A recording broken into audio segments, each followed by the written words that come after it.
next level. So we're pretty good in the server or be able to compete with most of the guild. But in order for us to reach the level like Boba, Bloodline, or Honeydew, like there's small things that we can fix. So this is the reason that we want to hold this. Pointing out several known issues that we often see in our post of VOD and encourage people to record VOD, review VOD with a class lead and your teammate, and find a static do you have best synergy with. So this is the purpose of the training. So there's 3 different topics that we're going to talk about today.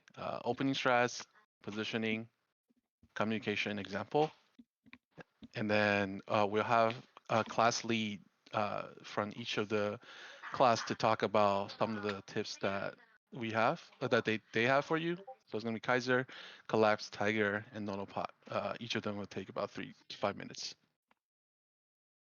So we can in the middle, if you have any question, you can feel free to stop me. Or if you think anything that you agree with, you don't agree with, feel free to just let me know your opinion on it.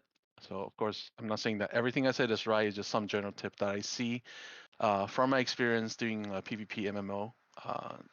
So if you see anything that you think is useful, you just take notes on it. If you think it's not correct, we can discuss it in Will's chat, or you can let me know afterward. The first thing is no opening strat. Applies whenever there's a full regroup between each side. So it's not only the opening of so everything we talk about here is mostly for GVG. So if it's siege, then it's a different thing, right? We're talking about GVG here. So opening strats is whenever there's a full regroup between each side. So including the first fight, including when they are all white, when we are all white, this is generally applying to all those scenarios. So first thing is effective consumable usage, guardian, and opening skill. So I'm going to show clips on one of the opening that we did. So this is our opening against Apex in the Excavator Ristone.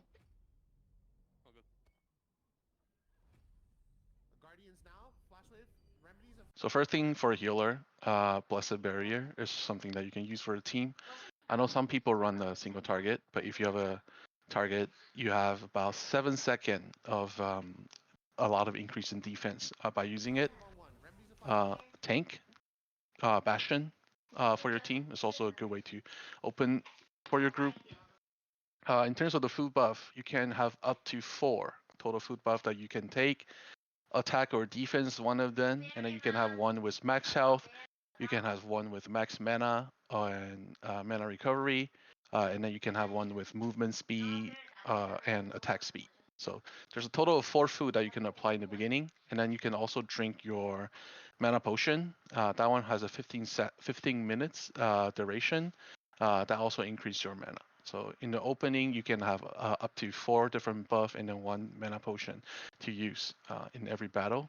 I'm not asking everyone to always use all of them because some of them are more difficult to make. But in general, you should have a defense one and the max health one, as they are very easy to obtain. All these resources are very quick. I have over 200 of the max health one, and then for the defense or offense is based on your class that you want. You should be at least using the one that give you, if you're using attack one, I think there's a one that give you 90 critical damage or 90 hit chance. If it's defense, you can use the endurance one, you can use the skill damage resistant one. It's up to you, but just make sure you have buff ready. And then on your quick bar, you should have the best health potion that you have. You should be able to get 10 each day from the guild merchant. So make sure to purchase them. You should have milk or cake ready on one of the bar, and then the stone that allows you to cleanse, and then you should also have remedy. So for me, I take a defense remedy, and then as soon as it start, I pop my remedy and pop all the buff that I have. So with all the buff that you have and your healer, just your group being playing in the same position, we should be able to stall at least a good 10 seconds without most of your team dying. So with all the buff that you have, your team should be able to live. But as you can see in the beginning, that if you are taking a look at the bottom part of this, I'm going to replay it just one more time. So you can take a look at the bottom. You can see that a lot of our teammate just die instantly in a clump. So that means either we are to clump up and allows them to flash wave or jump in at the same time, or it means that we are missing some of the buff that you can take to play more defensively. So an opening is very important, especially for a lot of the map. The opening fight is probably the most important fight. Being able to position yourself and just popping all the resource you have will increase our chance of winning a lot. Okay. Okay, so that's the first clip. Second clip is deciding on opening position and decide where to stand. So the same topic that we have as our last we just talked about, your positioning. You have a lot of different positions that you can be in. In general, of course, we need to listen to our shot caller, Miru, for the general position of your team. But you also need to decide on what do you need to do, because we usually don't make like very specific comms on each of the group. So for example, across the point, guys. Move all the way across the point. this is the second clips that we have. So usually our team play on a side roll. We're seeing that about 15 of them are pushing us, and we only have 6 of us. So to decide what to do next, we decide to pull back. One flash. Reset and flash wave again. Yep. Run. Regroup back onto the point now. Back up. Start backing up and fighting back towards the point. Clear the guys in our back line and regroup. And Nair's group also is one of the team that play on the side, so they decide to help us in the opening push. So we end up losing about, I think, 1 or 2 member, but we're able to pull about 15 of them out of the fight. We need to spread out a bit here and don't clump up.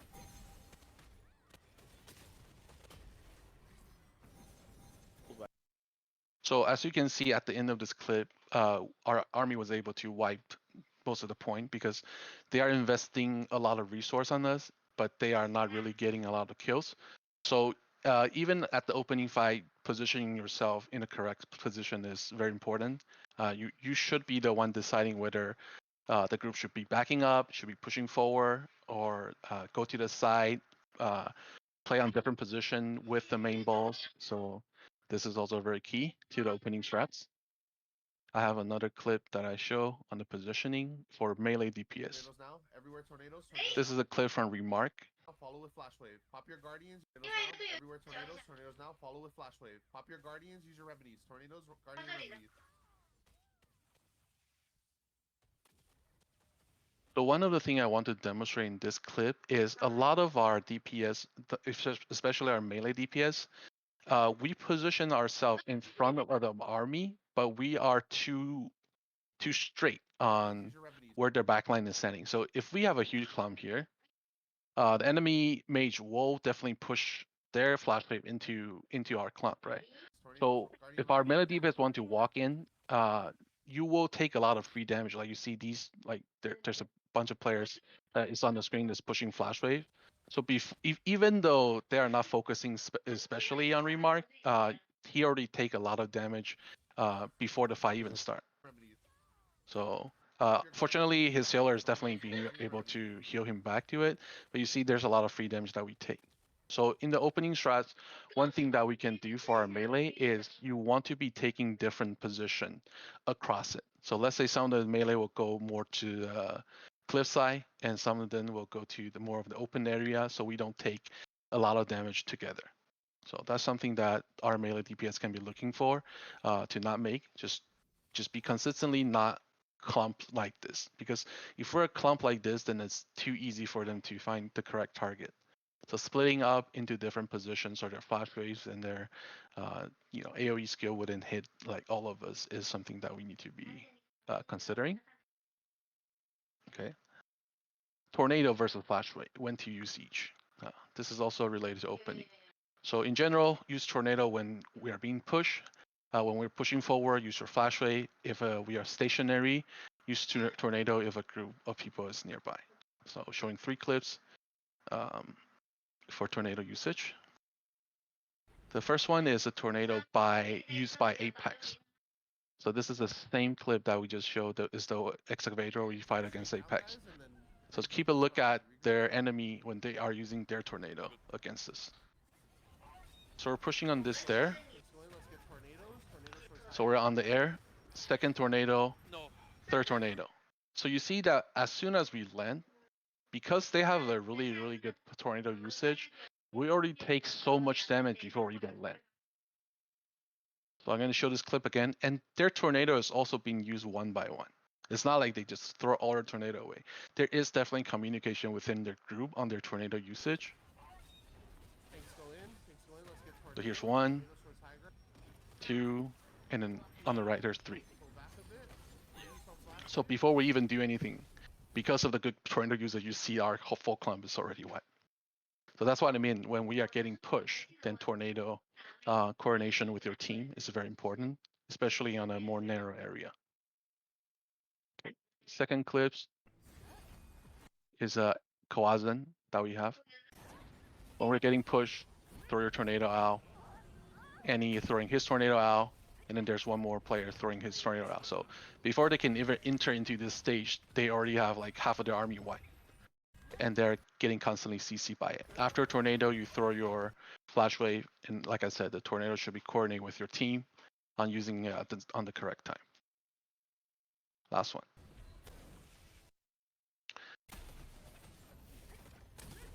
So this is the case when I say stationary. When you are stationary, as in there's no one pushing us, we're in a stall fight, then you should be using tornado for CC control. So in this case, you see this is our fight against A-Lab yesterday. We're seeing a group of people on the left who are using tornado, and we've been constantly CCing this group of people up. So just find a big group and just constantly CC them, so your range DPS can damage them. So stationary, use your tornado if a group is nearby. Okay. Last two things about opening strats is adjusting the fuel list based on enemy composition. If you are fighting a lot in the open world, then you will know that there's some people that are running melee evasion. So if you are having melee damage DPS, then you should avoid feuding them. Some people like Collapse, they are really good at putting details on player who are running what kinds of defense. And also, last thing is be aware of all the nearby respawn position. So when you are dead, you know that when and where to respawn is the closest position. So take some time in the opening strat, just look around where to TP, or even try yourself once or twice, so you know where to come back. Okay, that's section 1. Do you have any question for this? I have a question. Oh, go ahead. Wait, you do yours first. Could we spend time just like before GVG, or even just not even just practicing on spreading out? Because I feel like people will spread out and they don't know exactly how spread out is good enough. Like, well, like what's good enough to spread out?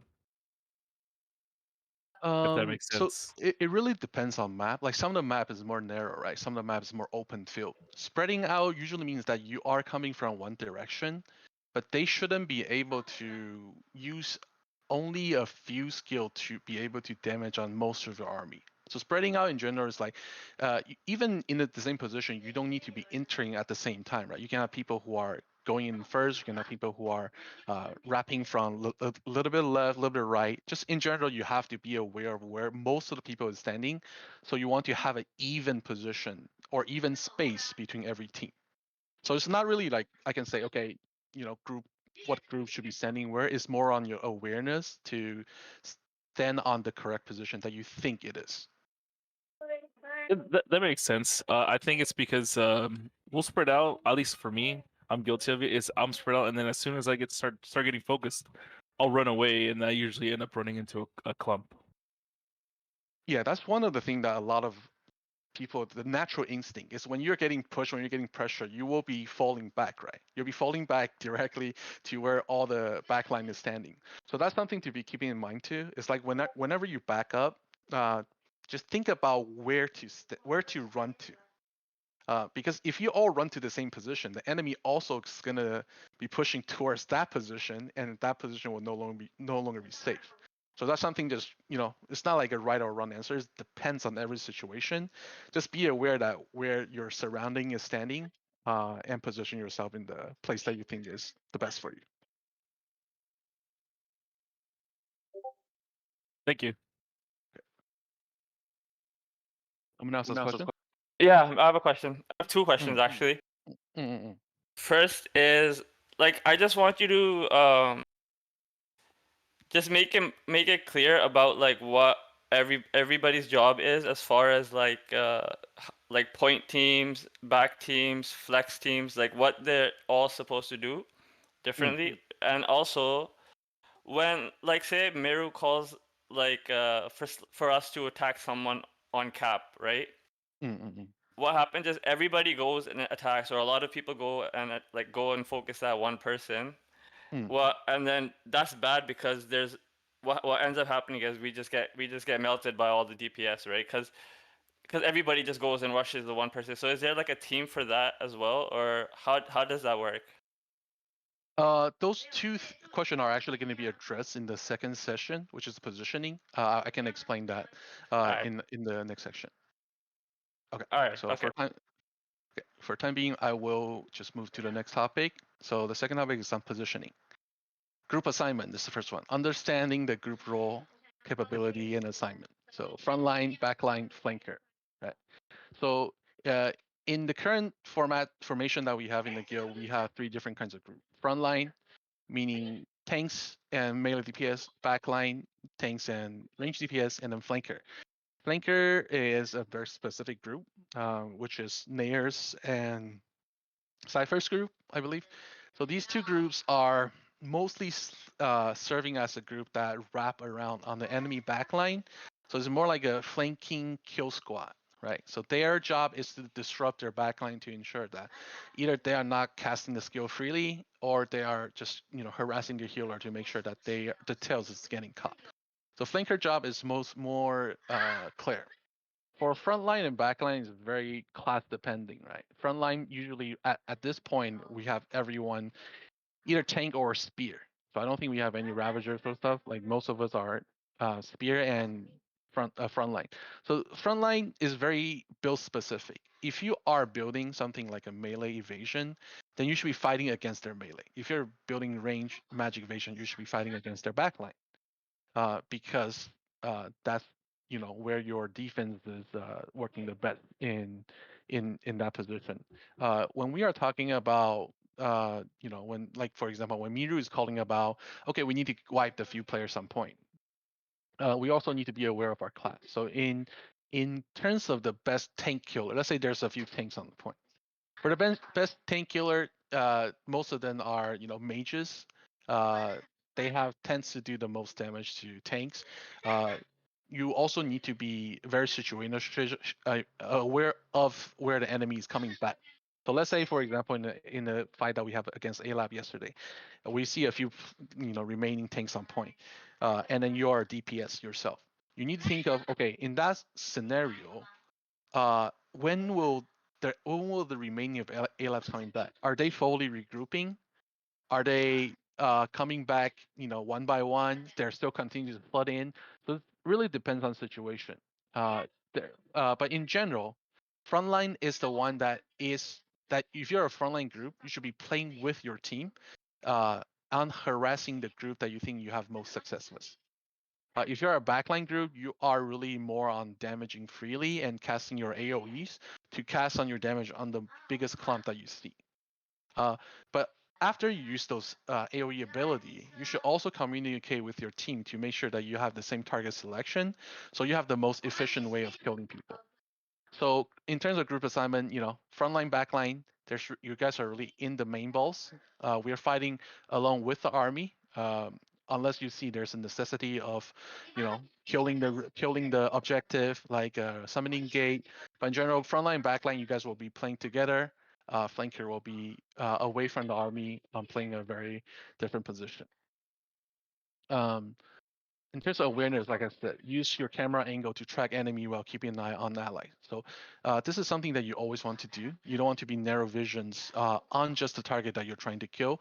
Whenever you are done with a target or whenever you see an opportunity, you should be watching all the objective and all the enemy, where they're coming from, where's your healer is standing, where's your team is standing. I'll demonstrate some example using that. So first awareness that I want to point out is objective. So be aware of the main objective and provide assistant calls. So first one is the summon gate. Take the summon gate if you're dead.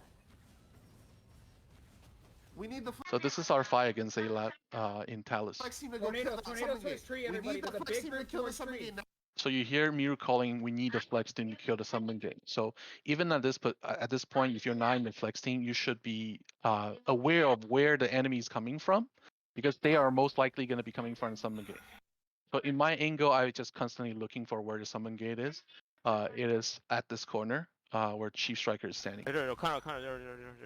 So I told my team, On the tree. We I need told the Meth flex team. to do it. So even though Miru's call is on flexing to do it, if you see it and your teammate is responding in the position coming from that direction, you should let them know to kill the summon Go gate. to the summon gate now. I'm coming to you. Won't long. Spread I out. won't Get off the be able to point. last Get much off the longer. point. Get off the There's too point. many fucking. There's too much DPS here. So in the Take the summon gate if you're dead. the last second of the clips. So you see, at the last second, I see that Nair, one of my team, and intends they're killing the summon gate. But if you see it, it doesn't need to be Miru telling you, okay, you need to kill the summon gate. In those scenarios, if you see a summon gate nearby, or if your team is responding, because I think our summon gate is right above their summon gate. So if you note that, just let your teammate know so they can go wipe this objective. Another very important objective is keeping aware of how many people are on the point. So at this clip, you can see that there's about 26 of them and 23 of us that is standing on the point. The maximum tick for an offense is 0.07% per second. If you are over them, they can go to all the way from 0.1% to 0.3%. But in most cases, when you in a more even fight, it should be 0.3%. If you have more than them. So if we have 50 on point and they have 20 on point, it still might not take as much as we want it to be. So when you are seeing there's a lot of people on point and then the enemy are still spreading out outside, it doesn't means that you should just throw yourself into the point, because the maximum take that you can have, I think, is like about 15 to 20 of you more than the enemy teams on point. So it's very situational. I don't think it's a fixed number, because I watch a few VOD and when it's ticking, it's not just like always, when you're 15 above. So like for example, after I die, so they have more than us. So when we're ticking down, the most we can take down is 0.3%. But it can go up to 0.7% when we are on the offense. So just be aware that how many people are on point, so you don't put too many people on. We don't clump up on point unless you're a tank. Then of course you should be staying on point in most scenario. HGK, since you need to leave, I'll let you do your section first before I continue with mine. Is that okay? Sure. Okay.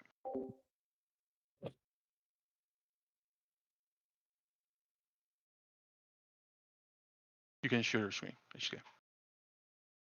Okay.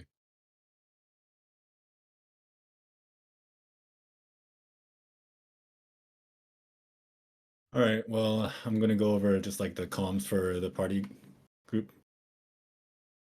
Just how you're gonna do it within your party and some of the things that you should avoid doing.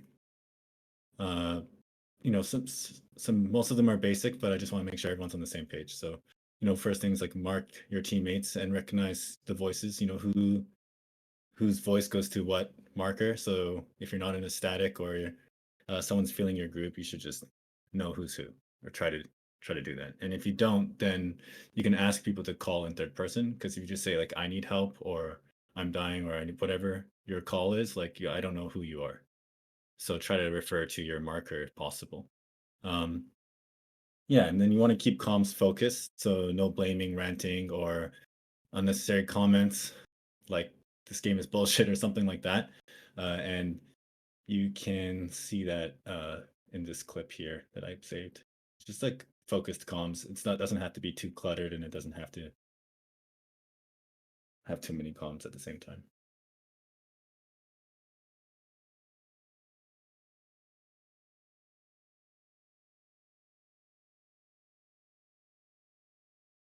Courtyard, guys. Do not fight on point. All the way into the Slide. courtyard. Flex teams dive. Flex teams dive. My team dive. Into the We're courtyard. split. Push them onto pins. We're split? Push Okay. them onto I'm pins. falling back a little bit. Okay, let's go right side.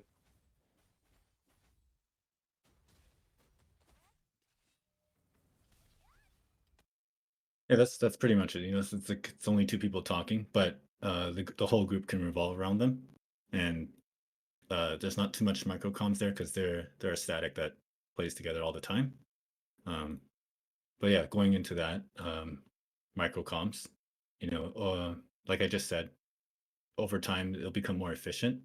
But if you're a new group that's together, you want to have those micro comms up a lot, and you don't want to have long silences. So the team speak should be active. I see a lot of people who are just muted all the time. And you know, sometimes your life you need to be muted or whatever, but I'm just saying that we can definitely improve on that end. Especially during engagements, you know, like I said here, Miru is keeping up the shot calls really well. And I think that's really great. And we should put the same effort in keeping the comms up. And I have another clip here of great comms of not being silent with Huang's. One, now everybody look towards point. Flashing Turn in, on look Brompton towards and point. Tiger. Everybody turn Stay in, look towards Nice, point. good kills, good kills. Everybody guys- fighting you guys on Hit me point harder. now. And then move towards clump, move towards clump, move towards clump. Move towards towards the point, stone, move towards yeah, the stone, move towards the stone. Good job, good Dorfus. job, good job. Clear the point and now start fighting back towards 8 and 6 for me. Yep, 8 I and see you, I 6. see Get you. off the look point if there, you look can. there. Fight With you, with outwards. you. Get off the point. Circle if on you you, can. circle on you guys. So you can hear Huang's like just calling out his abilities with like micro comms there, but also Brunk is doing the macro comms by telling the team in which position and where they should be going. I think that's really good too, a good example of macro comms. If you're like a tank or a healer, you should be able to manage your cooldowns and communicate that to DPS or anybody else in your group. And in your group, you should assign a macro call leader, like Brunk was doing there, telling them to go towards the stone or the point and going back to the small stairs in coordination with Miru's overall shot calls. The same as a micro caller, usually the tank and the or healer. Usually the tank is preferred because you know he's setting it up usually. Another thing is the tank, hopefully, or the melee DPS could have the button that the hotkey that can put the marker on the enemy. And in this clip, you can see that. I think Naven's doing it in this one, and you can see how there's a death skull above the target that they're fighting. If you didn't see it, just from here again. They're killing that guy, he went invis, the marker's still up there. They kill him. Their group is close together, and they're following up on the skull each time.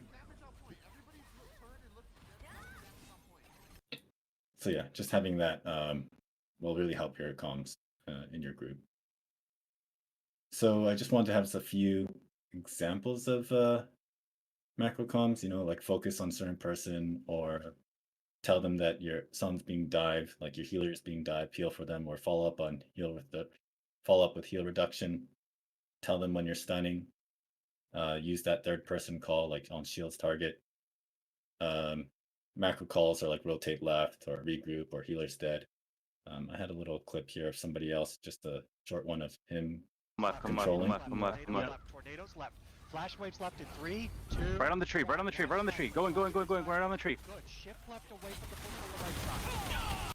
So that's just a quick, you know, he's just telling us how the group should function.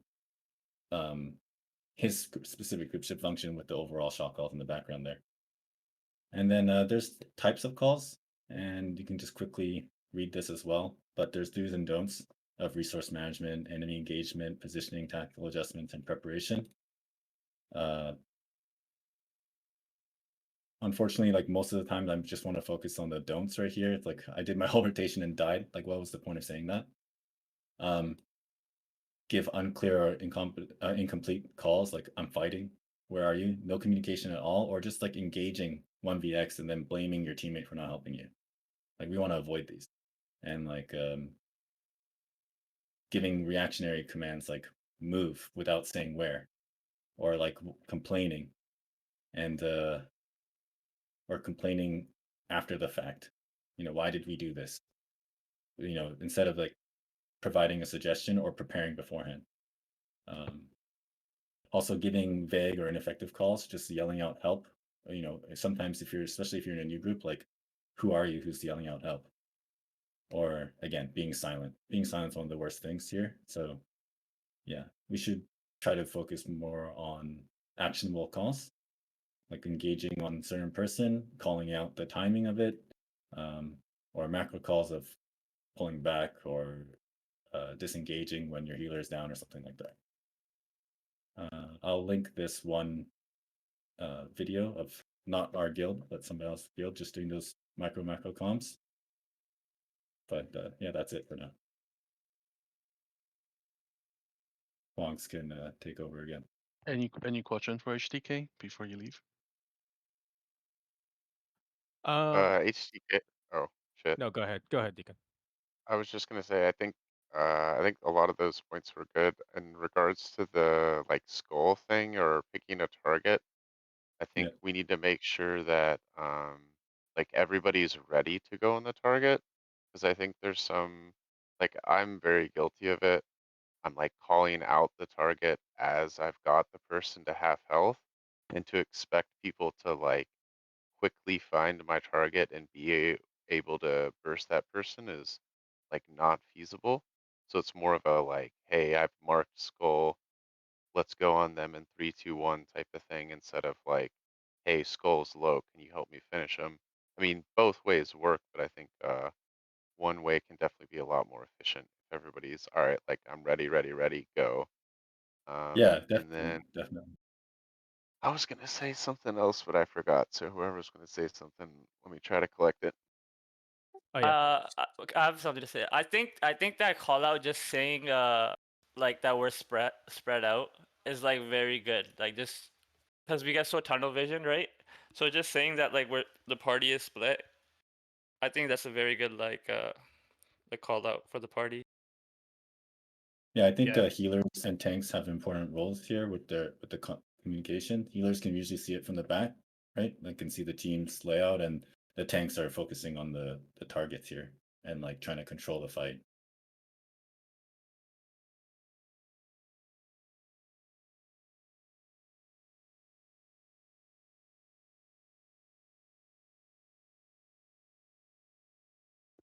Labs, I thought you have something to say. Oh yeah, it's nothing crazy, but I was just gonna add on to like calling out cooldowns. Like I think Blood Diva, as we all know, like it's pretty OP, right? But calling out your whenever your Blood Diva is up, and whenever obviously in the beginning we use that, but like whenever you use that or when it's up again, I think it's one of those things that we should just I think that like tanks naturally should just communicate to your team. Um, I'm not just calling out Baku or anything like that, but that would be it's just one of those things. And even like smoke screen, I think smoke screen is pretty OP. Um Yeah. in a way that you can save your teammate from using your smoke screen. Like whenever you see your healer getting ganged up or attacked, like our guild is pretty heavy in daggers and melee. Like just utilizing your smoke screen, not just for yourself, because a lot of people kind of I mean, I'm guilty with this, but I use it for myself, especially like if I'm like too deep. Um, but I think like all those kind of things, like the little things, will matter, especially if we want to fight like great guilds and stuff like that, because it's all about like efficiency and discipline towards the end. But that's all I have to say. I was gonna say I know that. Oh, my bad. No, no, go ahead. No, go. It's fine.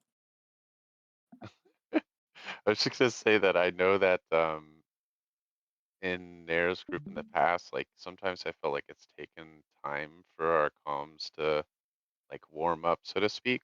Like we're kind of more silent at the beginning, and then we kind of get into the groove of the fight, and everybody's feeling out the fight, and then kind of like the comms become a little bit, um, more frequent in terms of cadence. So I don't know if any other groups have similar instances of that, but I definitely have felt, kind of lulls in comms, especially at the start.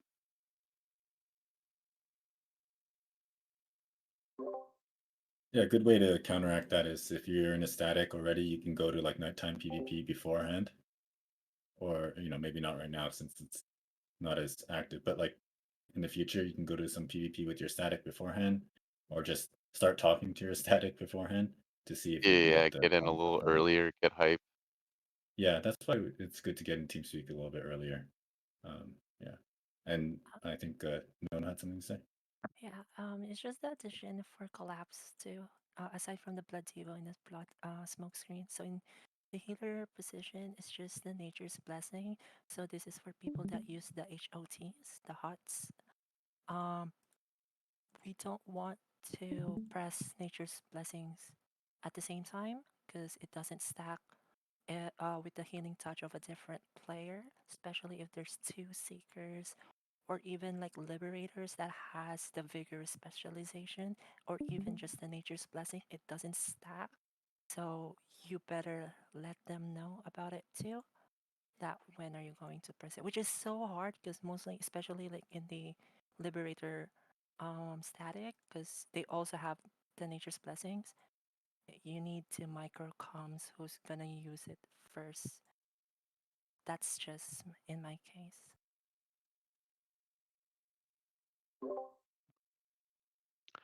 Yeah, so a lot of microcomms is really improved through playing with the same group of people or just being able to play with different people. You know, this is from experience. So when you're joining a new group, when you're slotted with someone that's not in your static, just don't be shy on you know, expressing your idea, talking to them, because from what I hear is like there's a lot of group that is very quiet in some of the team speak. And I know that it's kind of weird to just, start talking to strangers, especially if they don't talk at all. But, someone has to be the first one starting to talk in order for the group to, have some kinds of communication. So I just really encourage everyone to either find a static that you have better synergy or most comfortable playing with, and you guys don't need to, all the cons doesn't need to be just focusing on just the fight. You guys can have fun. You guys can talk about your personal things, and just be more, be more open to different member within the guild, so we can improve the overall guild synergy together. If there's no question, I will continue on the positioning. Thank you, HTK, for the communication part. So we were stopping on objective 1. I'm gonna play a small clip of objective 2. This is also on the summon gate. This is a fight that we have against A-Lab yesterday. So we were wiping them on point.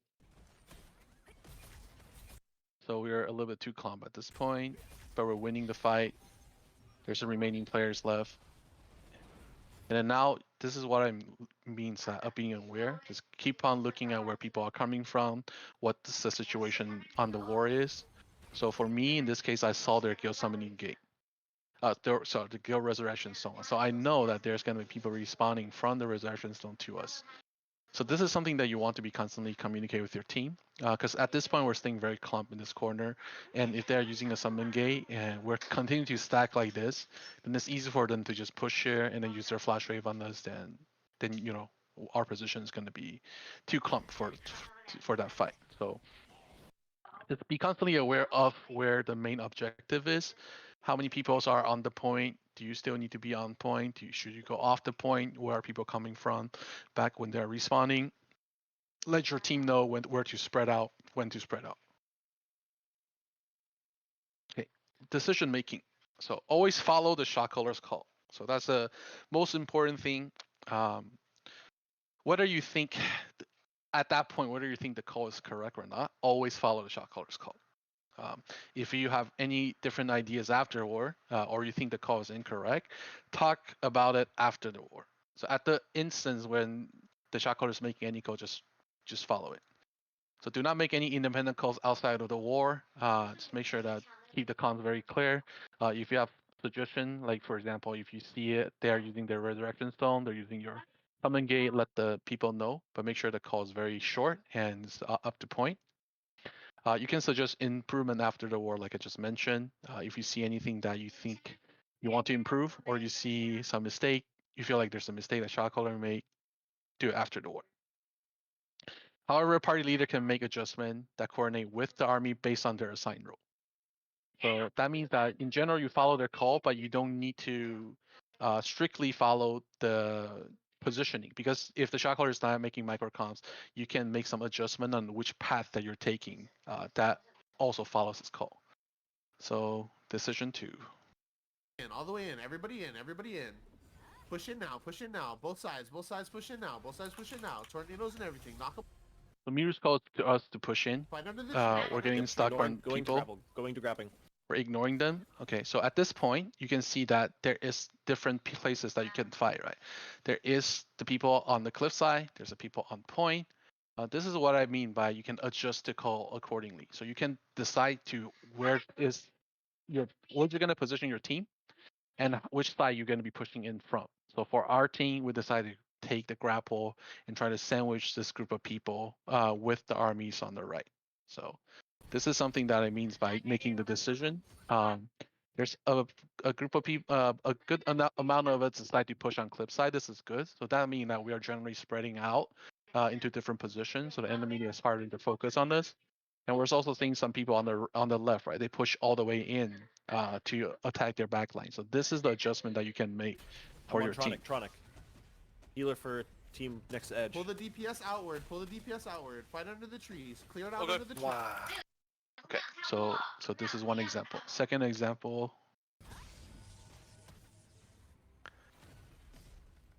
Okay, this is on Kawazan. So when people push in, I call my team to not going to the point, but we are staying at this corner to wipe out the remaining player or healers, mostly range, that stays in this corner. Right. So we're constantly harassing the group of player here to make sure they're not healing their player, they're not free casting, instead of just, kill people with point. Because I see there's already enough players on point. So I decide to pull my team here. So this is another sample of another adjustment that you can make during the fight. Another example, we're pushing down on AZ. This is, I think, against Reflag. So Miru is also calling us to go down. We're already seeing that people taking this route. So in that case, you can probably make a decision to push down from left, push down from right. It doesn't mean that you only take the stair down, right? So a lot of people end up staying in this corner. So a lot of them just end up getting wiped super easy. So you see people on the left just instantly wiped. But if we have, let's say, more players that's coming from the right or the left, then we will be more efficient on spreading out our army. Okay. When to spread and when to clump. So this is gonna show another clips on this. This is our fight against A-Lab again. When we are trying to wipe a very specific group of people, it's okay to stay clump because you will be attacking the same target. But as soon as you see that there's only a few people left, like there's not a lot of objective that's remaining on point, then you should instantly spread out and look for another position. So after we kill the point, we should be spreading out on different position on the point, outside of the point, and just have a few people continue to kill, but just focus on targets outside of this.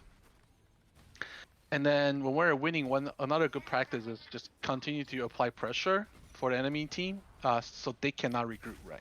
So if they're still pushing in after they're getting wiped, it means that most of the team are very separated. So maybe their healer is not with them, maybe just only 2 DPS is remaining.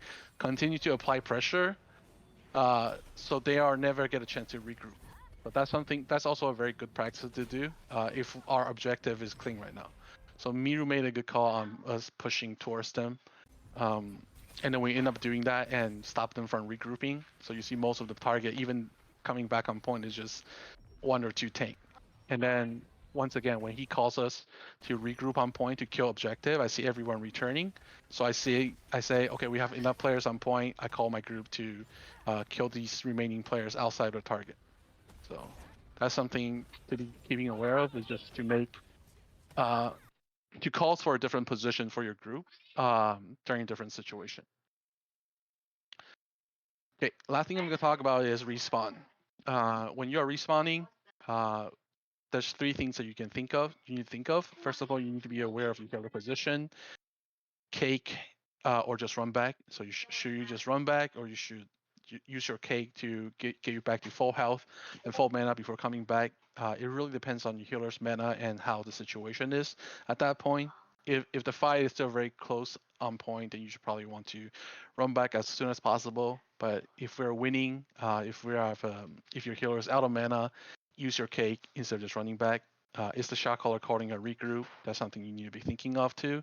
Just not instead of just blindly just push yourself back into the point and just die, continue to die. There's one last clip I'm going to show is on army regrouping, and then we'll give the time to our class lead.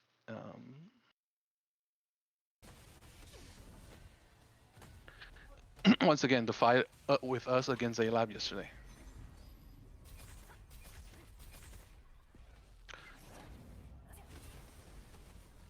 So they're kind of winning on point right at this point, and I'm out of mana. So I decided to just run out to his wall. And then I just stay here to pop mana. So my teammate also knows that I'm out of mana, so they just follow me. So this is kind of a regroup for us. I'm drinking milk right now, I'm eating my cake. And I see my teammate needs more health, so I land in a circle. So this is a situation where I think it's we need sort of regroup because they're winning on point. So I pull my team out, so we were able to play together in a different position. Hey Wong, sorry, I just want to add before I forget. So this is like a perfect example too. So you can see already they won, right? And Wong's group is still on this side. Like in reality, like they should be punishing Wong's group. But on this video, this is kind of like the perfect example you brought up. They're not doing anything. They're just literally waiting for everyone to kind of group up. So like stuff like this is very punishable. And they should have been punished because if Wong's group is punished here, that would put them in an awkward situation, and then it would just delay everything. But they didn't. Right.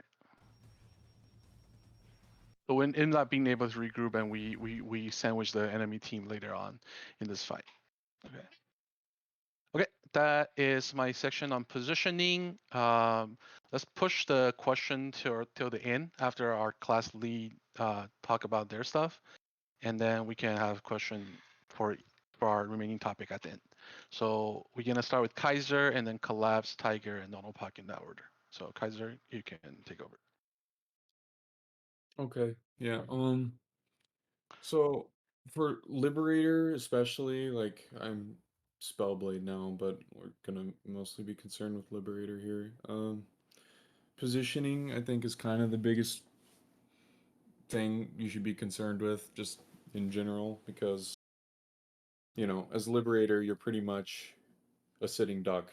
Like, you're not gonna be. You have no panic tools really to save yourself. You're pretty much reliant on your healer at all times. So if you're caught out, which is gonna happen, you're pretty much dead usually. So just knowing where to be, I would say, is like in when to be there is the most important thing. That's gonna be like very dependent on the map too. So it's not like a static thing. But one thing I'll say for like pushes, like when we're doing a main ball push, I really don't think you should ever be like in the center of the clump when we're like trying to push into a group, when you're trying to push into another team. You should probably be not I don't want to say like on the flanks, but you want to be like towards the edges more. So number one, you're not going to eat all of their fucking incoming CC, tornadoes, whatever. And you're also going to get like better lanes for you to flash wave into them, right? So because flash wave is a target cap, 12 targets. So you don't really want to be sending flash wave like right down into all their tanks that are just going to be, chilling in the middle. Like you may as well be healing them at that point. You're not doing shit with those flash waves. So you want to like have your flash waves sort of angle in behind all those tanks, right? So you're hitting more valuable targets, really, is what it is. Yeah, so that's a big thing there. And then also I'd say like you really don't want to like also in terms of positioning, you really don't want to like isolate yourself ever. I like by isolate yourself, I'm meaning like you don't want to be standing off by yourself to the point where you're easily identifiable as like, oh, yep, there's a Liberator. Like now I'm just gonna fucking you know, Ravager's going to jump on you, you're going to be CC'd, and you're going to be guillotined, and you're dead. So that's something you definitely want to avoid. You don't want to be like, you know, stacked up so tightly that you're just going to be food for spear, but you don't want to be like spread out like miles away from your team either, because I think people sometimes have a tendency to do that, like Hoang was saying earlier, when when you like panic, people have a tendency to sort of run away. Like you don't want to do that, because you're just going to be either, you know, running away from where you can get help from your team, or you're going to be just, you know, run down. So try to avoid that. One other thing I guess would be like, I think as Liberator, like really both casters, like both of the main cast, Spellblade and Liberator, you should kind of be scanning like for targets constantly. Like you're not really an assassin. Like, I mean, Spellblade can kind of sort of do that type of role, but I wouldn't be like getting bogged down with trying to kill like one guy that you see, like one of your feuds, like, oh, there's this like guy off sort of by himself, like it's a fucking Shadow Dancer or whatever. I wouldn't be like overly focused on like, you know, doing an entire rotation on one guy that's not necessarily surrounded by anyone else. Like, I think your greatest, like, the what you're there for is like AoE, and your healing reduction, like, is really what you're getting like the most, like that's your greatest asset, right? So I think what you want to try to do mostly as Liberator is like find the biggest clump. You want to get your fireball on them, so you can, you know, get the AoE healing reduction on all those like tanks or whatever it is, like if they're clumping up on point. And then like once that's on them, you can, you know, Judgment Lightning and do all that, and do your Bellandir if you're a Bellandir user, and like that's gonna be the best way to burn down tanks by far. And if you coordinate that with your group, like that's you're gonna kill those tanks or whatever it is, no matter who. So yeah, I would just say like really just try to focus on finding clumps. Don't stick to any targets. Like I'm constantly like scanning. I don't like stick to anybody more than like a couple seconds, unless it's, you know, someone I can finish off quickly and move on to something else. Other than that, I'm like always just looking for the biggest clumps I can hit. Yeah, I don't really know what else there's to say, honestly. It just comes down to the positioning, though. I think that's the biggest thing. You just can't, you know, just don't be like, just don't do stupid shit, because then your healer's gonna get mad at you. Yeah, something to add to Kaiser's positioning. Been healing him for a while, so he does a really good job about figuring out places to line of sight as we're getting pushed as well. Whether that's, you know, hugging up against a wall, whether that's finding like notchway, like kind of those pillars that partially stick out in a hallway push. He does a really good job about using those line of sight places to avoid getting pummeled down with flash waves or getting knocked up by NATOs. So just something to add there on positioning. Yeah, that's good. That's a good point. Usually, almost every map has something like that too that you can utilize. There's some that don't, but in general, I'd say yeah. There's always like something you can like just dip behind, and like you'd be surprised at how much you can avoid just being like slightly out of either, yeah, LOS, or just a little out of the fight. It does help a lot. Yeah, that also works against things like Shadow Strike and stuff like that as well. Right, yeah. Yeah, can't really think of anything else right now though, so that's probably it, unless anyone else has anything to add or ask or whatever.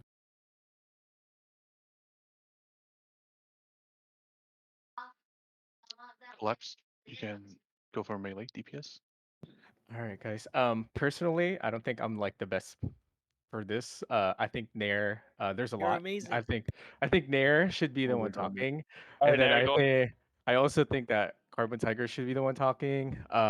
Those two guys are just like, if you haven't been on the server since day one, like Carbon Tiger and they're pretty well known. We don't need useless calm. Collapse. Just go. I'm go just for saying. kill. I'm just saying. But anyways, the only thing I want to say is that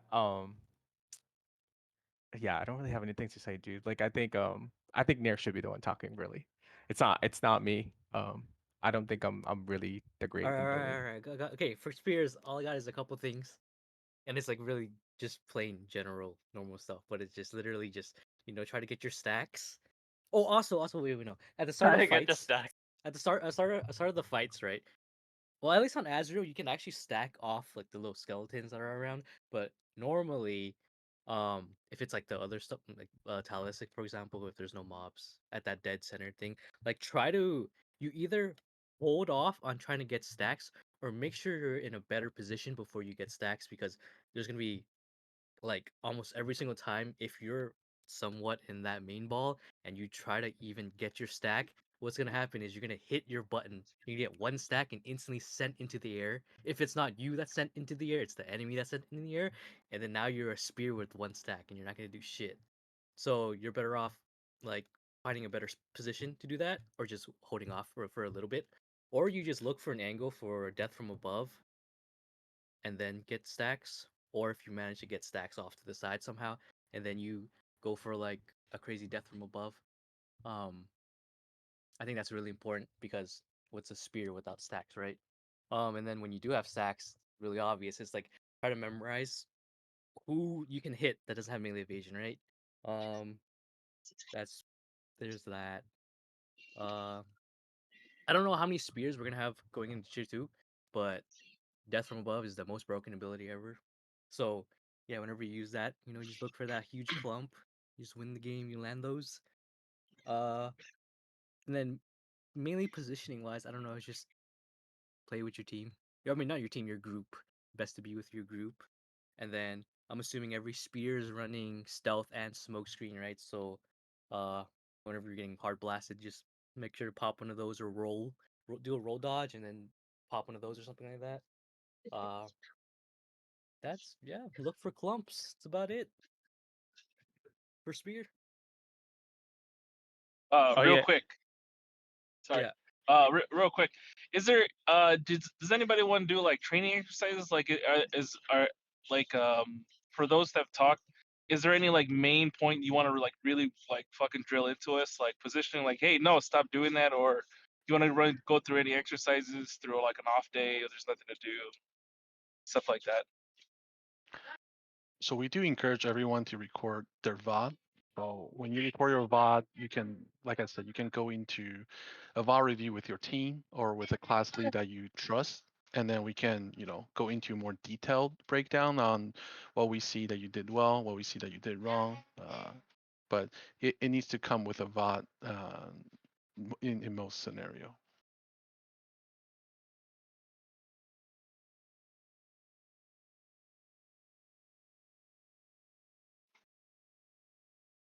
But yeah, any question for Nair or Collapse? You want to add anything? That's pretty much it. I think the biggest thing is just like what Nair was saying is like if you know that's a melee evasion, communicate that to your team. I think our group does a good job like communicating that. Like if we just hit someone who's a melee, just communicate that right away. Because then if you're all melee, it's just pointless, right? And then the other thing that I mean really for me is just um which you already mentioned it. It's just like something about like it's you got to make that call. Like you kind of obviously you have to listen to Muriel, but if there's a time that you feel like you just are gonna get like you just are gonna eat the flash waves, then you have to make that call of like okay we can go in yet. Like we got to do like LOS or and then go in after. So, um, yeah, I mean I think Nair did a great job, pretty much with everything. Yep, just call out the melee evasion targets. That's really important, I guess. They're all melee evasion. There's someone that's bound to not be melee evading. In Yeah, the it's pool me. of the 90%, there are people. They're all not fucking melee melee evasion. evasion. Great. Tiger, you can go for tank. Alright. I'm gonna watch tanks and just no more tomorrow. But since nobody won't do it, I'm gonna go for some of my personal ideas. First thing, I do about skills. Depends. Playstyles should be matching to your skills, because sometimes if you are very like a bodyguard type of crusaders, bro. Alright. If your bodyguards just pop your blood devotion bastions on with your like the idea is like everybody in your party within the range, because I have been seeing some VODs and some other players doing like you just blood devotion, just like one or two party members, which there's like another half your party member don't have it. Just use it within your range when your party member is in and your bastions. And sometimes you can go like half DPS, like Crusaders. You can go half DPS, still running Blood Devotion, but you can go for some more DPS skill set. But your preference, if you're doing that, but still communicate with your team, like when I have Blood Devotions on, when I have Bastions on, like let them know that they are not really easy to die. And second is your positioning. Something when miracles like tanks go up, you can separate while still in the front lines. Don't just be a whole fucking ball and they can just put one single fireball and just anti-heal like 3 or even 4 tanks. Then at that time you are really easy to get killed by mages. Just try to separate a little bit, just and to be known for when to get out in and out. Just like you get in, and if you don't have any skill left, and just one more few your the precision strike. But if you don't have anything else, just retreat a little bit. And even if you need some heal, just run into your healer, and then with your cooldowns, and then go in later.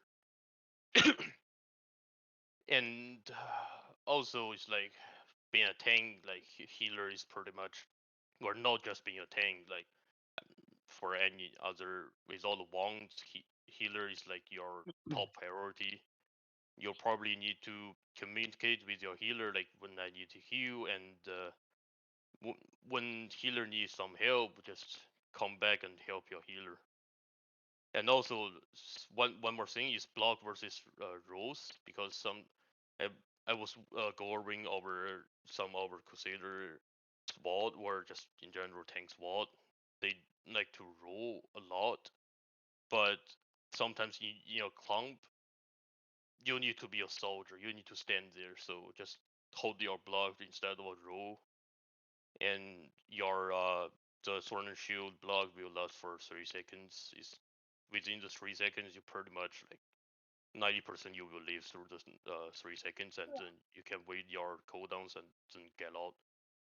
And rolls is, I'm not talking about like just don't roll at all, but sometimes just choose the scenarios more wisely. Blocks instead of rolls. And also gear wise, if your gear is really fucking good, just you can run a little bit more DPS. The DPS skills, like it all depends on your gears and your playstyles. Anyone has questions? Or Ilon, like I'm no longer tanks like tomorrow, so might be off. I would, if I could hop in, I would say tanks want to make sure, like before you pop your Blood Devo and your Bastion and stuff, like let your group know, try and give them a little bit of a heads up, so that they can kind of move to you if they're not with you. And you know, before we engage, like when Miro calls tanks up, like we don't need a huge divide between, you know, our backline, like DPS and stuff, and our tanks, a little bit, and then the tanks can buff like as we're engaging, right? And so everyone will still get that buff because they last quite long.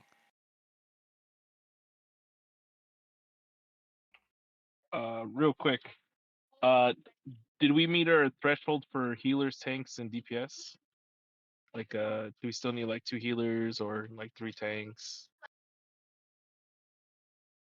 More of like the makeup of the GVG. We still need healers.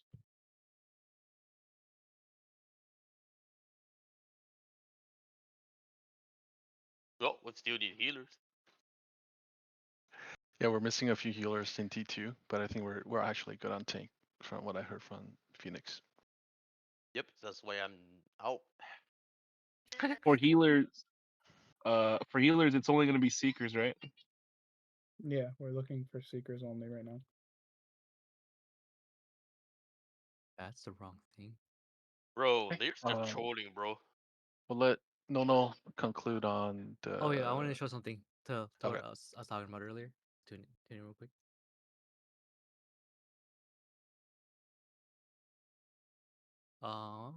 So when I was telling you about so you try to start off on the side. Wait a little bit. Oh yeah, and you know how you do that skull marker? So whoever's the party leader, probably maybe preferably a DPS in your group. If you guys manage to find that person that you know is like super easy to kill, or for example, if you're a spear group, right? If you guys know that someone has no melee evasion, you could just mark that person as a skull, just like that. At least even one person, so you guys have someone to you can work off with. There's that, and then yeah. So here, this is the part where I stand off to the side, just find some random guy that just won't fuck me over. This tanks are here, so I just get my stacks real quick, and then I see that big ass clump, go from death from above. Right here, I feared like that entire thing, and then you guys AOE into another like tornado right here as well, and these people left are like tanks and heals, right? But all their DPS is already dead, right? If we manage to do that consistently as a group with spears, like it could be happening over on like the far side, like any side, wherever. If spears manage to get like the fat death from aboves into whatever else, like everyone just gets wiped. All these DPS just die. Like it's insane if we manage to get these off. If you can always get these combos with death from above and whatever follow CC and AoE, like everyone just dies, and then it's like free win. There's probably more, but it might take some more. Can you show us your specialization? I'm not in game. Oh, Oh fuck, bro. That's Just kidding. crazy. Do it anyway. In 14 yeah. hours. Can you show me your Yeah. skills, bro? Log? Big clumps, just AoE everyone. Let me see. Let me look for the like. Open up your scale. Yeah, let me go just open up the skills real fast. Yeah, this is our little flank, but every time if like spears, you just get your stacks, or even if you don't really need to. As long as you get your big clump jump off, like with everyone with more AoE and CC in there, like it's so free. Like their whole clump just dies every time. All their DPS just dies. For more. But yeah, I don't know. For some reason, these guys always ignored us. That's not it.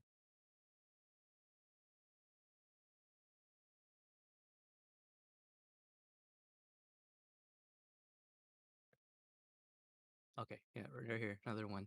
Just everyone gets feared. Someone already feared that clump. We get another fear clump. Like everyone's just feared. This is the most OP ability in the game. Even in T2 is gonna be insane, right? Because even if people can cleanse it, if you dive into that whole clump, make everyone just waste this, and then probably get tornadoed afterwards too. Like is the most, I think is the most broken ability in the game. As long as you manage to get it off. But yeah, I think that's about it. That's one thing to look for too, is someone with a great sword, right? You can stun, or I don't know what the other classes of CC. If you can see someone charging that ability, I do that a lot. Just jump to them and hit them, right? Oh Knock yeah, them out of like it, 'cause it, even Shadow Strike. Shadow Strike yeah, cancels Death from yeah. Above. Does it? I don't think it does. This does because it roots them. If you get the root, If it they get hits, rooted, yeah, or Like if whatever, yeah, while yeah. you're in the air. Not while No, you're no, no. there. no, I was While gonna while you're say. channeling it, like Yeah. even when if you Shadow Strike someone that's channeling Death from Above, the cast bar still continues, but when it finishes it, they don't get it off. Right. Yeah. Because I think I was thinking like while up in the air, and I'm like, wait, that makes no sense. But yeah, That'd be crazy. Now. that would be really crazy. Just Yeah, I chain think I'm hook done for somebody now. out of the air. Good job, Nair. No, thanks. No. Can we have you for the healer part? Yeah. Oh my god. It's just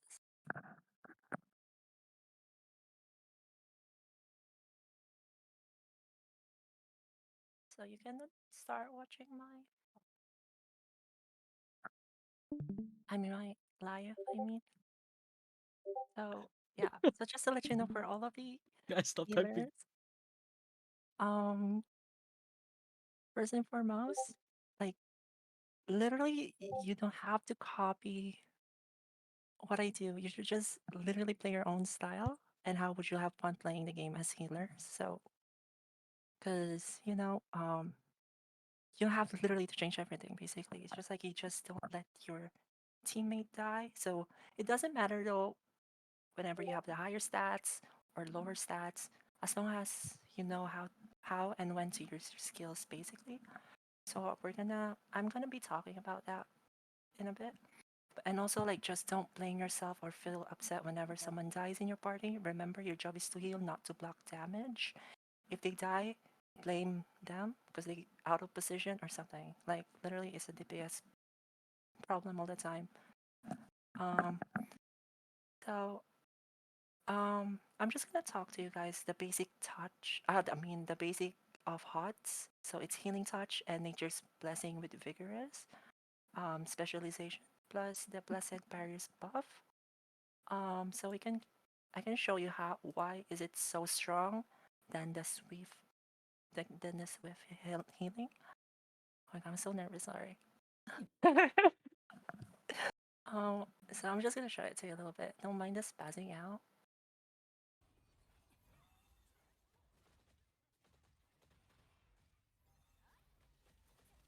What?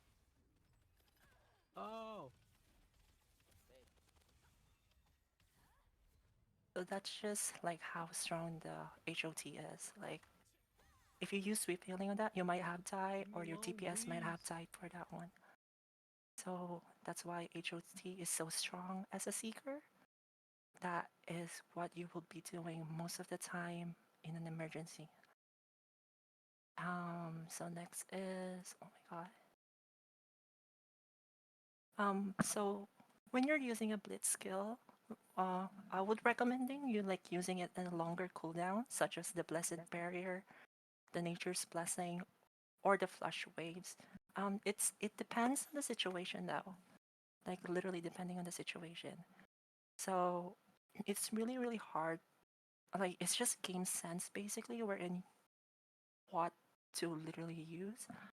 But personally, for me, I always use the Blessed Barrier because I am actually because I'm in the flex team, so I'm not usually my team is like literally scattered, so I cannot use the group ones. But if you're using the group ones, that's good. And I would just tell you how to use this special ability because this is so OP. What Wong's was showing in the first VOD of him, he's using it before the fight is happening, which is good because it will block some damage because it increased defenses. Personally, for me, I don't use it before the fight. I use it whenever someone gets CC'd. So, for example of that, so I'm just gonna show it to you. I'm just gonna show it to you over here when Miko got was about to get one shot by Panda. Press it so fast so that he doesn't get guillotined that fast. So it increases his defense. Basically, like it goes to 8,000 because I'm using the single one. So for the initial of 2 to 3 seconds, because I have a lot of buff duration, he will have 9,000 defense for that. So for all the healers, you should also memorize all of the CC's effect as well. I don't basically know the names, but I kind of memorize all the icons already because I've been PvPing too much. So for that, you just need to memorize all of the CCs and you need to learn when to put the Blessed Barrier basically. Either way, for Liberators, if they get jump on and then you see the CC, you will make them, you can actually save them for not getting one shot, for not getting killed by spears.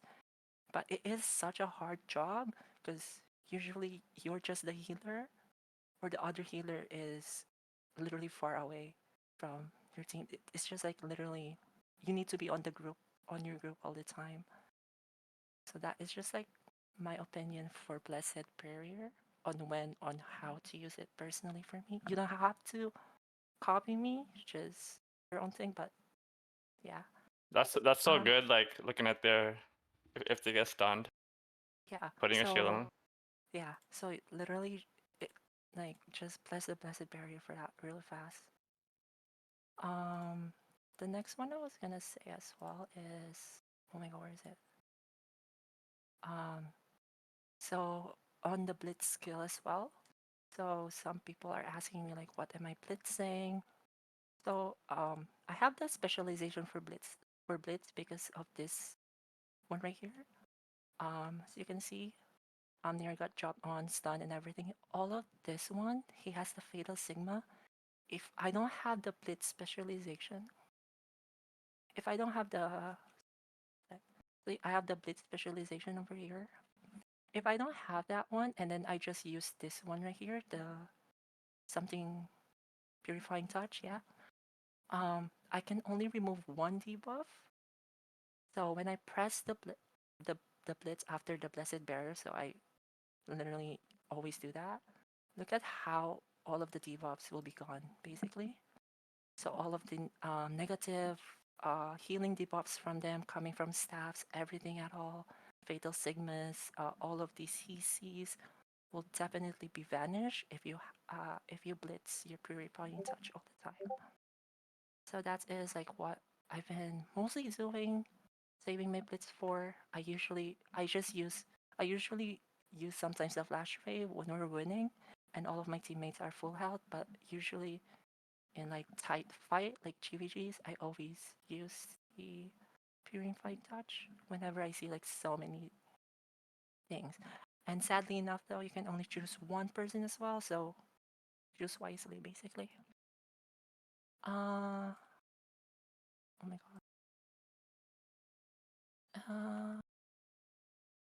So yeah, that is just like for all of the buff effect. Now we're talking about the healing. So when to use swift healing. I normally don't use swift healing so much because first of all, it costs mana.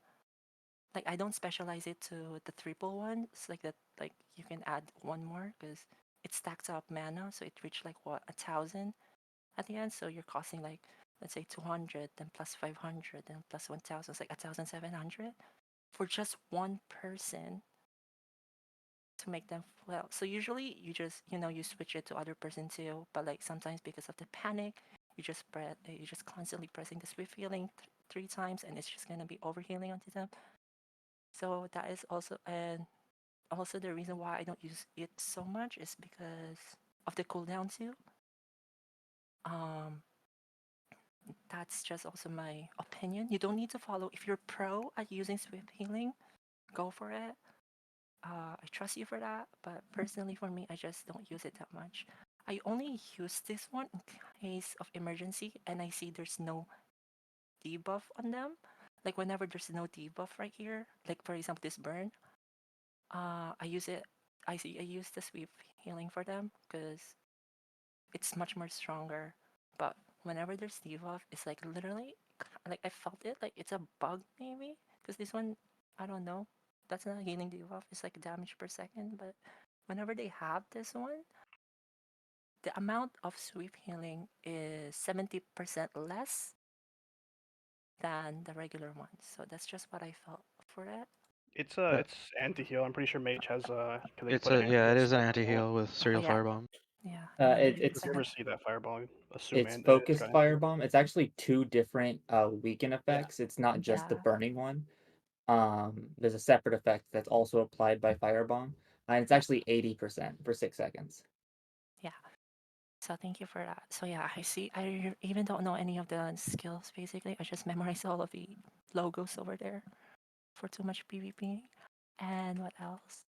And then yeah, so that is just like what I had to say in terms of HOTs. If you have any questions from me now from what I just said, like feel free to ask because I'm gonna pass it on to Cypherina for this one because she's the one who did this and I am thanking her for that. So go for it, Cypherina, if you're here. Yeah, I'm here. You can just keep it up on your screen though, if you don't mind. Okay, so this is just focused for healing wand. I'm Seeker, obviously, but we have some Invocators and like other healers potentially going into T2. So the main thing that I have found that a lot of people don't really realize because it's not quite clear is that Selfless Soul is basically the most OP healing passive ever. And if you don't keep it stacked, you're basically just really giving your healing output like a lot. Because as you can see, I have the numbers there. It gives you 190. I think it's MPR, but I'm not sure. And then it makes your healing output 41% skill heal. And I've done a lot of testing. Skill heal is basically the single most valuable stat to directly increase your healing output. It's more valuable than crit and more valuable than skill damage. And yeah. And then Fountain of Life stacks it pretty effectively because it's anytime you heal somebody, so you can like tick it almost instantly if you use it. And then for a Fountain of Life, you should probably, well, I tend to use it on myself because unless your teammates are good about getting on it, it's going to be Yeah. wasted. And I'm not 100% sure. I think you guys all really...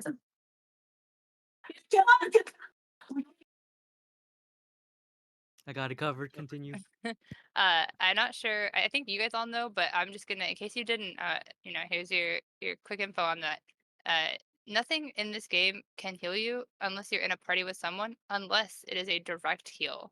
So AoE heals can only be applied to party members. The only way a healer can help you if they're not in their party is with direct heals, which is going to be with a wand. That's going to be the 2 shields can be applied, and they can apply swift healing. And then the bow players they can use the debuff removal on you. They can use healing touch on you, and I think that's it. Anyways, only direct things like single target abilities. So don't stand in a blue pool that's not your healers because it's not doing shit for you. Then the other thing is that you should probably take the debuff remover on Clay Salvation if you don't already, just because debuff removing is super powerful in this game, as Nona was pointing out, with like even skilling to be able to use it. I do pretty much the same, really similar playstyle overall. And then something that I do is time for punishment. I skill it into enchanting time and I use it on myself. I don't always do this, but I do this a lot because it's still an additional buff to your healing potential. And then if you are in a good situation and you don't need to increase your healing output, you can put it on like a DPS who's like going ham on somebody and give them like a little boost. And then Invincible Wall, I've noticed some people use it for AoE, and I'm not going to tell you how to play, but I'm going to say you should really look at the numbers on that because it is such a fucking thin shield that you don't really get that much value out of it, in my opinion, unless you get really lucky and get heavy attack proc on it when you do that, which you shouldn't rely on. Because you're not going to hit 6 people with it most of the time. That's just how it goes. And so if you have a single target, you can use it more effectively to like save somebody, in my opinion. But yeah. Yeah, that's also my opinion. So for the AOG shield, so the difference between the two of it, so if you have it single target, it's usually like 3,000 or 4,000 to 5. And then when you use the AOE one, it's just basically like 1,000. So that's like what? 1 hit of the spear. So that's like so tiny, like it's like nothing at all basically. But if you want your shield to go like higher than the amount that it should be, so you usually need to use these enchanting time specialization, or what's it called, to yourself mostly, that it increases more health recovery and shielding that too. So that is just like the thing. So I if guess, you have any, yeah. yeah. Anything The, else, Sabrina? yeah, the main thing is kind of, Nona said it, but I'm going to say it more directly, which is if you're a healer, your priority should be to heal yourself and keep yourself alive. Because if you're dead, you cannot heal your team. You prio everything on yourself first and then on everybody else around you. It's like when you're on the airplane and they tell you to put the mask on yourself first before helping the small children, the DPS or the small children, put the mask on yourself first. Yeah. Basically that, like, just save yourself first before you can save other people in your team. So that's just what healers does. So Any questions among you guys about it as well? I don't have a question. I have a. Can I get your phone number? Station. That's great. No. Asian, don't you Shut dare. up, Boom. Fucking boom. Fucking Boom, man. That's crazy. That's crazy, boom. Boom is Okay, done I'll bad take- right now. Goddamn. I'll take that as a Thank no. you. I'll try Thank again you later. thank you to everybody who took time to present and prepare. Say, I appreciate you guys Yeah, taking thank you time guys. out of your That's day. very well done. I have Yeah, thank you. Thank you. I have a Yeah. seeker Let tech to Asian- share with the class. Let Asian speak, Yeah. please. Did someone say thank you, Mishi? Thank you, Mishi, for presenting. I appreciate it. Wait, guys, please let Asian speak really quick. Yeah. So on the topic of like OP passives for Seeker, so there's this really good Seeker. He's kind of not very well known. Maybe you've heard of him. His name's Eli. And he's on a lot of testing. I don't think on he's good. Sorry. on Seeker build and like what buffs damage. And apparently one of the best damage buffs for Seeker and your heals is base damage. Increasing your Yeah. base damage is really, really big for Seeker. And skill damage boost is actually really trash. It's only about 1/3 the effectiveness on your heals as opposed to your skill damage. And in general, I'm just going to post a little thing from his guide. You can use this full corruption passive on Seeker, and you use the corrupted magic circle. Just whenever it's off cooldown, you just target a AOE group. And as they die, you get stacks for full corruption, and full corruption gives you a huge base damage boost and mana regen. And What it do you mean by really corruption? augments your heals. So what do you mean by corruption? Like the corrupted magic circle, like the big AOE Yeah, that like the takes like a healing second to circle, channel. right? Oh. Not the healing circle, but the No, corrupted it's one. a The one it's that a puts curse weaken. spell, I think. It puts a weaken stack on you, so you take it with the rotten swamp specialization yeah, because yeah, it yeah. leaves it on the ground for 5 seconds. Anybody who steps in that, any enemy will get the weaken on them, and when Is that that for person tier 2? dies, you get the full corruption. No, this was for tier 1. No, It'll work in it's- tier 2 as well. But I was trying it in that A-lab fight, and the difference between my heals with the corrupted circle and without it is actually pretty massive. Yeah. It really depends on me. So my stats actually, like my builds is mostly like literally stats. Like I have, I took all of the highest base damage as well. So for that's also like thing as well. That's actually a good opinion on what you were saying too. So thank you for that. But just to let you know, you should also not rely that much on Eli. Like if you watch his things as well. But like, do you? I've watched a ton of him, and while I look to him for some things, I don't look to him for everything. So I agree with Nono on this one. Yeah. Okay. First of all, thank everyone for attending. I know it's a very long session. We try to keep it within 45 minutes, but it went. Sorry for dragging too long. Once again, the purpose of this session is to continue to improve as a team. Really encourage everyone to record your VOD, and if we feel like we want to go into class specific session in the future, we can do that. So we don't need everyone to be here. Heller can have hero session, DPS can have DPS session. So if you like something like that, you can make suggestion to the leadership, and we can do that. But once again, thank you again for everyone for coming in. Just Can we get an record your encore? VOD. Just record your VOD. Alright, 30 more minutes. You have one last thing to say. I forgot if There's we said it encore. earlier or not, but going into T2, I think we're gonna have like an insane amount of dagger people in here, and I'm assuming everyone should be running smokescreen as well. And then I think you just get used to helping your teammates or calling it out when you use it. And T2 would be really, really good. That's it. Let me go to sleep, Nair. Fuck. That's it. Yeah, Nair. Class dismissed. Okay, that's it for from our side. Thank you all. Now what do I do for the next 11 and a half hours? Alright, love you. Monster Hunter Time to 1. sleep. Guys. Time to sleep, brother. Good night. Night. Dream about me. You want my number, Boom? I'll give you my number. Send me DMs. Can we see your skills specialization there? Yeah. Give me like 20 more hours. Check your team, man. That's your gang, bitch. Check your team, man. That's your gang, bitch. I feel like I stayed up so late. Now that I've cycled back over, I'm not tired anymore. Yeah, it's over, Miro. It's over. Yeah, I don't know what happened, dude. I'm not even tired anymore. It's time to hunt. That's called being overtired. Yeah, like